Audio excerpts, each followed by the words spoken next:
Hi everyone, welcome back to Be Rich. It's me, Vinod. I hope you had a wonderful day and you managed to have some tiffin and coffee through the day as the market moved here and there and people are trying to pull the market up while there was selling pressure. The FII's game plan is very simple. Every opportunity the market gives, they will sell. And that was very evident today.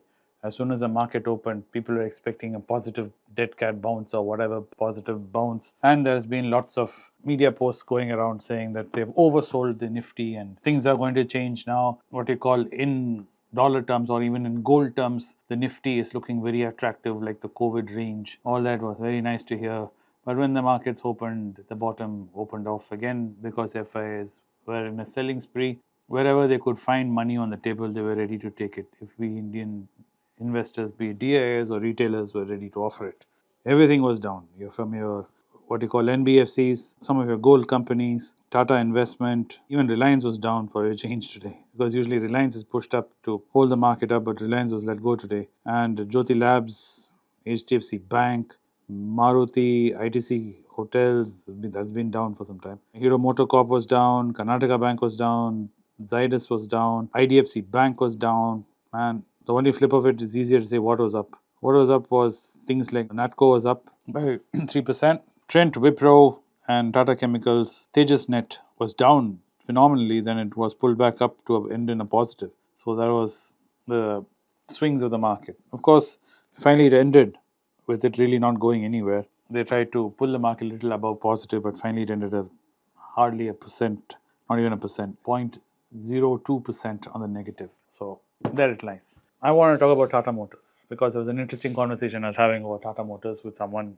on Instagram where he's been holding in Tata Motors, this person, and he felt okay. He sold off everything at a loss at 700 and he decided to re-enter Tata Motors at 600, saying that at least that much of the loss he was trying to save. I know it sounded really crazy, unconvoluted, and I explained in my argument that doesn't work. If you take everything into account, tax and everything put together, it really doesn't make sense. Doing it, trying to skim off the table doesn't make sense, especially if you're a value investor, because as value investor principles go, we're looking at the long term. And if you're looking at the long term, you should have faith in the company and the management of the company and the product of the company. If you have faith in all of those, then you should be ready to stick through any swing and misses in the market, because Mr. Market is very finicky. And the case in point with Tata Motors, if you rewind the clock 10 years ago, this similar thing happened. There was a bull run from 2009 to 2015 where Tata Motors went from 68 rupees all the way up to 596 rupees, up almost 8.8 times it went up over a period of 5.5 years before it started declining, and sharply declined in 2015 by 54%. The current run seems like that, right? It's up from the bull run 6.6% over a period of almost 4 years. Now it's already down 47% from the highs. Will history repeat? If it does repeat, there's still some downward pressure they feel. They're saying some support is there at 495. I don't know all the support nonsense, right? I don't see any support or anything like that. The markets will do what it wishes to do at any point of time, and the FIIs will do what they wish to do. So the thing is, it rebounded in 2016 by 125%. So they feel the similar might happen and Tata Motors will rebound. Interesting enough, it may rebound at some point in time. Of course it will rebound. Anybody knows it will rebound. But when it will rebound is very hard to say. But what is interesting is the reasons for the price collapse of 2015 is what is interesting, because if you see, there is some parallels there. There's a poor performance of JLR. There were declining sales in China in 2015. There's profitability concerns because of low margin and higher costs in China at the time. Okay, pricing and product issues. Local manufacturing of the Range Rover in China was priced too close to the imported version. So there's a quality perception issue which was happening in China at that point of time. And Tata Motors was in a joint venture with a Chinese venture called Chery, which Anand has spoken about. So all this led to pressures in sales of JLR in China, right? In the US also, there was a problem. They had to do a recall. They did a recall of 65,000 Range Rover vehicles in North America in 2015 because of a defective latch door and impacting its reputation in US and Canada. So this led to global pressures. There was a market uncertainty globally speaking. There was a fear of economic slowdown, especially in China, that influenced the investors. Plus, the strain, our old friend, the currency fluctuations were there. The rupee was weakening. increasing the import costs for Tata and hitting Tata Motors margins. And domestically, passenger vehicles were weak in sales, struggling in the passenger market, while Hyundai and Maruti Suzuki were dominating the market.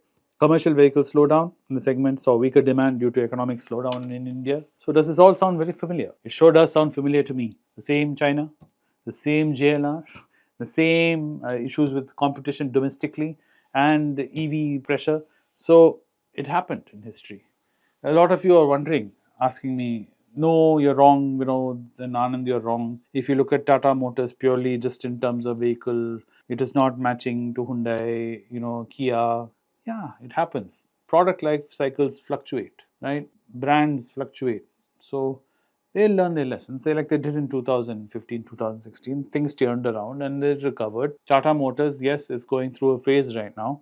But you got to realize this is very normal in any business. You cannot have good times after good times after good times non-stop. That doesn't make sense. Then there's nothing for you and me to meet here and discuss about companies or anything because it's so predictable. Year on year, it just grows and there's nothing to do. You just put your money and you forget about it. Fill it and shut it, as a famous ad used to be there.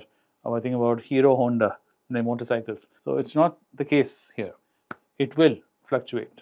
Yes, you can buy the stock and forget about it if you have the confidence, though I do not recommend it. Even if it's a Tata Motors or any company, you should not forget about it.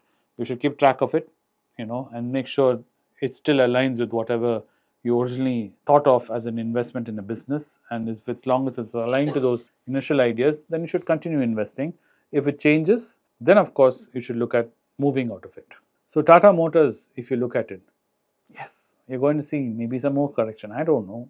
I just see it as an opportunity. Today, I bought some Tata Motor shares. I thought it was fabulous. Every time the market offers it to me, I look at it and say, yes, why not? Because it's a great company, it's a great brand, and they make great cars. Yes, sometimes, these things happen, sales numbers, some product ideations they thought of don't work out. This happens to every single one, but they learn from it and they move on. That makes me happy as an investor. As long as the company is willing to learn from its missteps in the market and its product development and move, that should give you confidence as an investor that they're listening to their consumers and they're providing services and products that make sense. There are companies in the history which tried to do this and they failed because they were so caught up in their own fascination of their own product that they thought consumers will just come around, and never happened. And there are many companies which did this in history. Kodak, very famously, they knew about digital cameras and the digital camera evolution well before anybody saw it coming. They were sitting in the crow's nest, as they say, and the management could see it. But the management just didn't want to move on it for a whole bunch of reasons, which when I read, I was quite surprised that they knew about this and they knew, but they just didn't want to upset the apple cart and they didn't do it. So as an investor then, I would be very worried. If you know about some danger, imminent danger to your business model and your moat, you would expect the company to do something about it. And if it doesn't, that's the time to bail. In case of Tata Motors, that hasn't reached any situation like that, as far as I can see. And if you disagree with me, and if you think, no, this time it's different from all these other past cycles where companies have bounced and rebounded and gone down and come back up, you think, no, this time this is done and dusted for them, I'd love to hear it.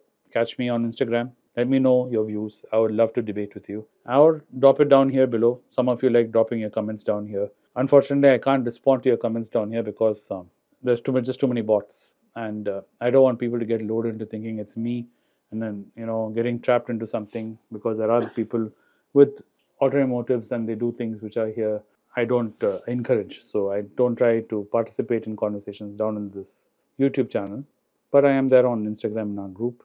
Come there, join me and have a conversation about Tata Motors if you think differently. Other than that, believe in, that is, if you've done the research, if you know the business, have faith in yourself, have faith in your research. And end of the day, as I say, it is important who you listen to advice from. At the same time, it is important what will happen if you ignore that advice too. So it's important. So both ways it applies. So think about it, what my brother has been saying for some time. If you disagree with him, I would love to hear it. Thanks for watching the video as always. Wishing you a wonderful evening and a wonderful week ahead. Another 4 more days and we'll be into the weekend again. And 4 more times we have an opportunity to see something in the market and invest. Like I always say, tiffin coffee range. Like even today, Tata Motors, I was staying in my budget of 2,000. After I bought some Tata Motors, I had some cash left over and I bought some gold. So, you can always look at it like that. You look at a specific stock and you've bought it, and then you see what you can do with the leftover cash to plug in that to reach the 2000, if that is something you're trying to hit. Nothing else more to say. See you tomorrow with another video with some more information and maybe some more market news as things happen. Thank you for watching. Be rich. See you tomorrow.